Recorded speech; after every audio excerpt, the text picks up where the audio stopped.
We have another question from Florence Worley. She's asking, so are you saying that the constrictors, the pharyngeal constrictors, maneuvering the vowel formants? That's how I'm understanding that question. Actually, I would say they can. They certainly can. Obviously, if you use the pharyngeal constrictors, people do that for pharyngeal voice, for example. They actually narrow the pharynx to sort of hug the epilarynx. In a classical singer, we have the epilarynx and then we have the laryngopharynx around it. And there are these piriform sinuses, the spaces around the epilarynx, which helps to create a depth of tube that helps us to have a low first formant along with opening the mouth. But in certain genres that want to they don't want a caudo scudo sound. I would say they want a caudo caudo sound. They want a bright sound. They will narrow the pharynx and sort of hug the epilarynx with the pharyngeal walls, which eliminates the piriform sinuses, which eliminates the depth of the sound, and you get very bright and you get harmonics all the way up. The piriform sinuses create an anti-resonance actually that kill harmonics just above about 4,000 to 6,000.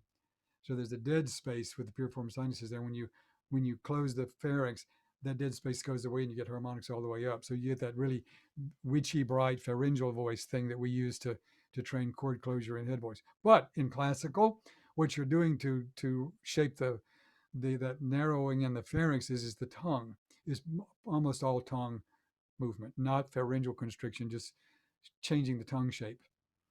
Yeah, and it feels like right behind the tongue, the tongue's large, but I always point about this area, that area in there, that tube is quite stable in its opening most of the time, isn't it? Yeah. What I try to avoid in every genre, unless somebody can show me a genre for which this is useful, I haven't found one yet, is the yawn sensation. And I know that's a very popular device some teachers have used to get the palate up and the larynx down, but it pulls the tongue down and back and it dulls the timbre. So I don't want any of that sensation I don't want it in my classical.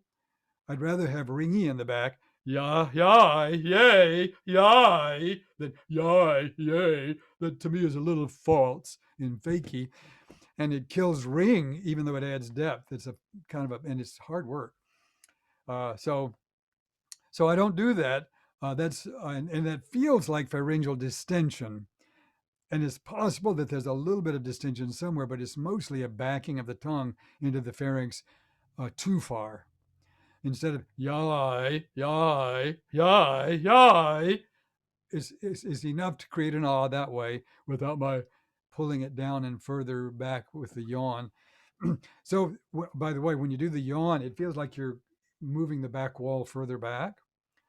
I recommend keeping the sensation. That's a lie, by the way. You got a spine back there; it can't move further back. There's a little bit of distortion possible below there, but I don't go there. I recommend keeping the pharyngeal wall, the sensation of the pharyngeal wall, where it actually is in front of your ears. So keep the sensation of distance from front to back comfortably short. Yah, yah, yay, instead of yay, yay, yay, yay.